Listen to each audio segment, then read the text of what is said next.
Повседневная жизнь – это то, как человек воспринимает мир.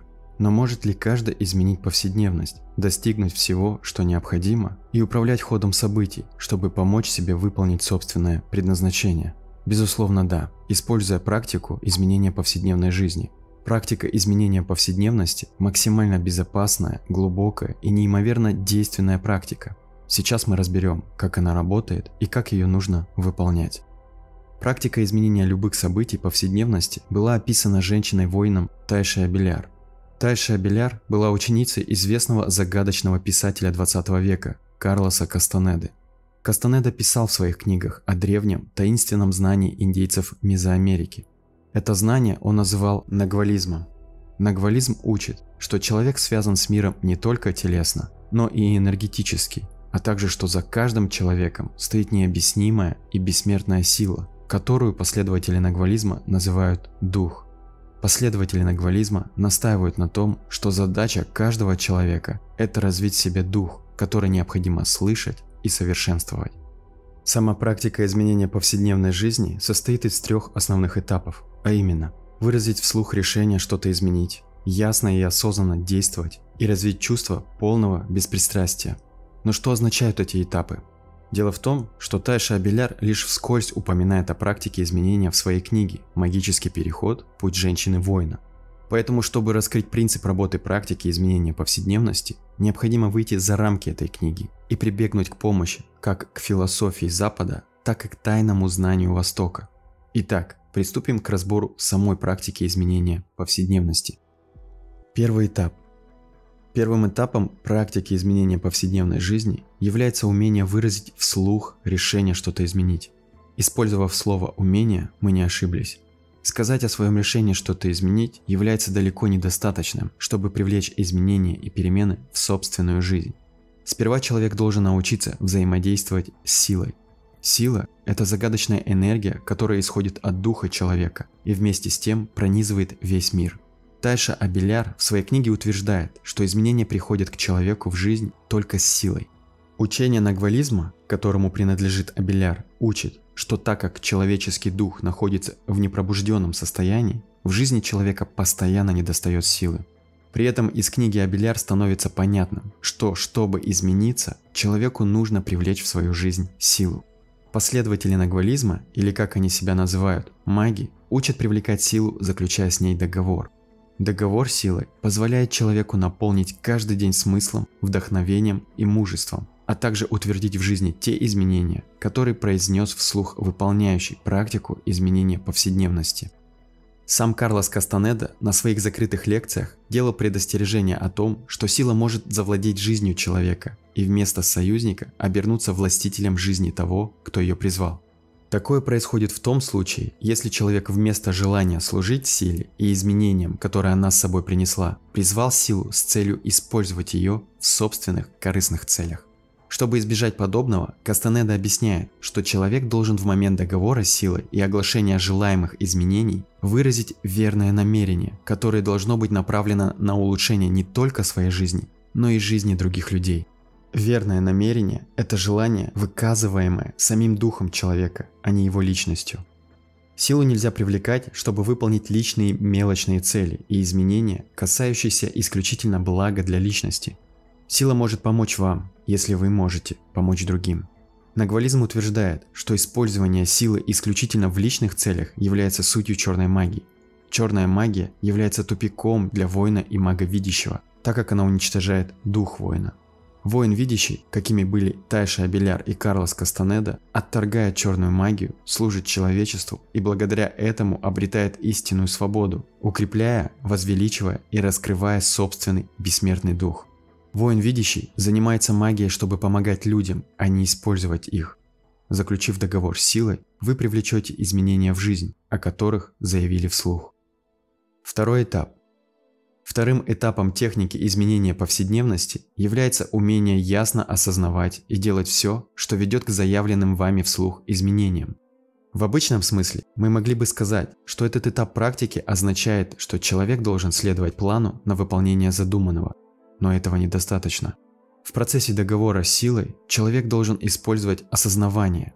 Осознавание культивируется человеком благодаря другой магической практике, которая была раскрыта Кастанедой на одном из своих закрытых семинаров и была названа им магическим вниманием. Осознавание – это глубокий процесс осознания, который происходит постоянно, что бы ни делал человек.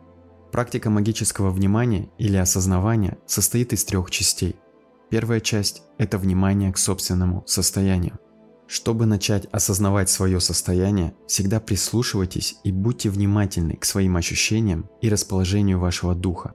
Для этого необходимо уметь понимать, что вы чувствуете и ощущаете здесь и сейчас на уровне тела, эмоций и на уровне ума. Вторая часть магического внимания – это осознавание действия. Чтобы придерживаться плана, намеченного для достижения изменений, необходимо постоянно осознавать то, что вы делаете и как вы делаете что-либо в данный момент. Что это значит? Есть четкие критерии осознавания действия.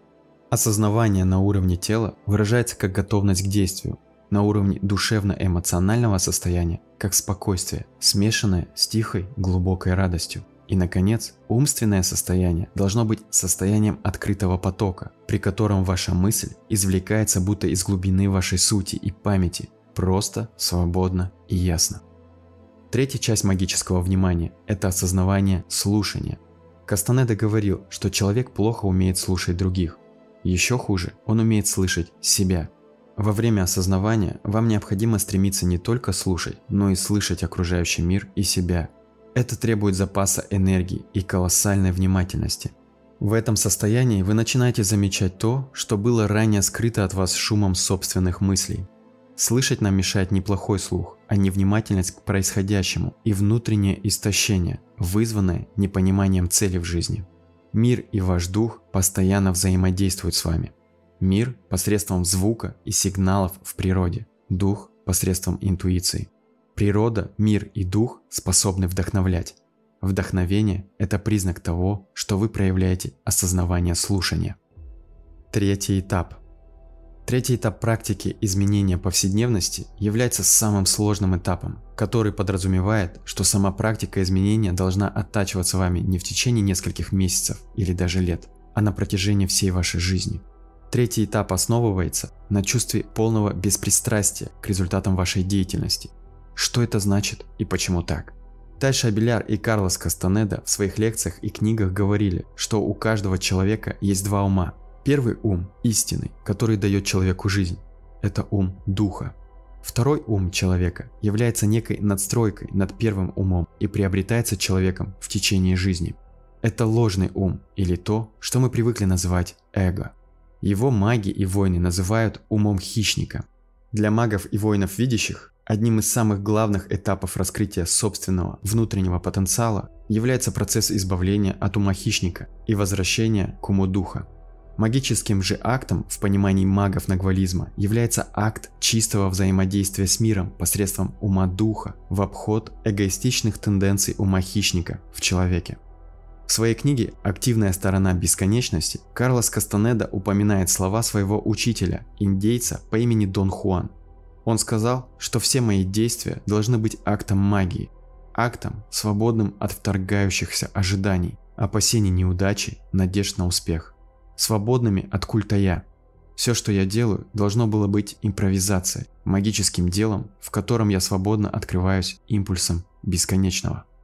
Культ «я», о котором говорит Дон Хуан Кастанеди, это проявление ума хищника. Одним из проявлений внедренного ума хищника в человеке является чувство собственной важности, о котором постоянно упоминают в своих книгах Карлос Кастанеда и Тайша Абеляр. Чувство собственной важности заставляет человека привязываться к результатам своей деятельности и полностью зависеть от этого результата. Это не значит, что вы должны безответственно относиться к тому, что делаете, и не планировать свое действие. Действовать, не ожидая результата, это значит делать лучшее, на что вы способны, там, где вы находитесь, с тем, что у вас есть, и при этом доверять миру и пребывать в уме духа. Но как же достигается ум духа, и как можно избавиться от ума хищника? Дон Хуан говорил, что хищников пугает дисциплина воина. Под дисциплиной Дон Хуан понимал не изнурение себя физически или морально, но умение стойко воспринимать все испытания на собственном пути. Слово «дисциплина» образовано от латинского слова «disciplina», которое переводится как «учение», «обучение». Именно обучение позволяет человеку взглянуть на мир более полно и выйти за рамки ума хищника, развивая проницательность и кругозор. Процесс обучения провоцирует дух человека, потому как дух – это вечно познающая сущность, которая, согласно восточным философиям, накапливает опыт, переходя из воплощения к воплощению в физическом теле. Обучение или дисциплина – это не физический, а духовный навык. Чем более в человеке проявлено духовное начало или ум духа, тем более человек склонен к обучению, созиданию и глубокому анализу происходящего. Друзья, если вы хотите, чтобы мы более подробно раскрыли вопрос необходимости дисциплины и обучения на духовном пути, напишите нам об этом в комментариях. Чтобы развить дисциплину, человек должен подготовить и развить свой характер. В своей книге «Слово к мудрым» философ и мистик 20 века Мэнли Палмер Холл описывает 7 качеств характера, которые подготавливают ученика к обучению и ликвидируют диктат животного начала в человеке, или, по-другому говоря, ума хищника, блокирующего процесс познания. Цельность. Цельность, согласно Холлу, это непреоборимое внутреннее побуждение делать только то, что мудро, благородно и прекрасно. В общем смысле, цельность – это соответствие вашей жизни, вашим внутренним побуждениям. Как развивать? Раскрывайте благородство вашей души через созидательный труд, культуру и творчество. Внедряйте эти качества в вашу жизнь везде и всегда. Проницательность.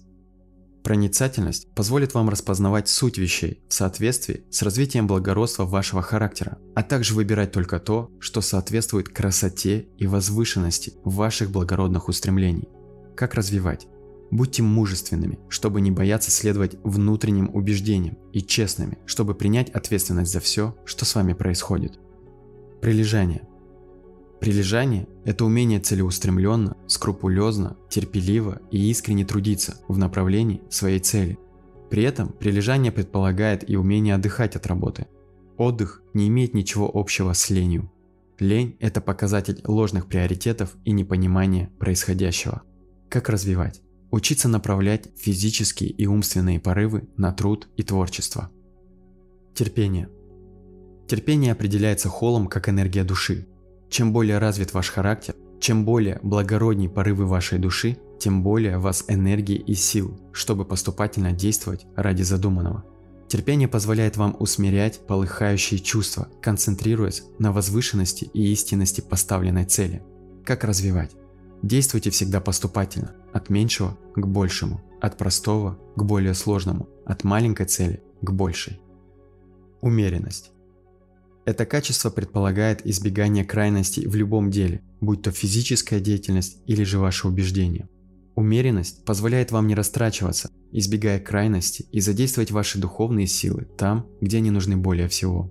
Как развивать?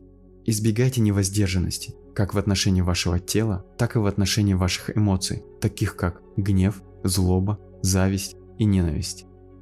Отрешенность. Отрешенность избавляет вас от чувства собственничества, которое зачастую делает человека рабом обстоятельств или вещей. Отрешенность – это способность работать ради высокой цели, жертвуя приходящим и временным. Как развивать? Учитесь получать радость от процесса работы. Лучше всего это получается делать, когда человек осознанно и добровольно работает на благо других. Расслабление. Расслабление предполагает добродушное отношение как к себе, так и к окружающим. Слишком серьезное отношение к происходящему создает напряжение. Напрягаясь, вы истощаетесь. Как развивать? Учитесь смеяться не над миром, а вместе с миром. Используйте здоровое чувство юмора. Описанная Тайшей Абеляр практика изменения повседневности обладает поистине колоссальным потенциалом и способна привлечь силу в вашу жизнь. Вместе с силой приходят изменения. Но чтобы овладеть практикой изменения повседневной жизни, человеку необходимо заключить договор силы, заниматься осознаванием, проявлять правильное намерение, обучаться и постоянно совершенствовать свой характер. Подготовленный характер является благодатной почвой для плодов обучения или духовных достижений вашей личности. Именно эти плоды и достижения являются самыми важными и нужными изменениями в человеческой жизни, ибо именно через них человек пробуждает свой дух и обретает свободу, избавляясь от ума хищника.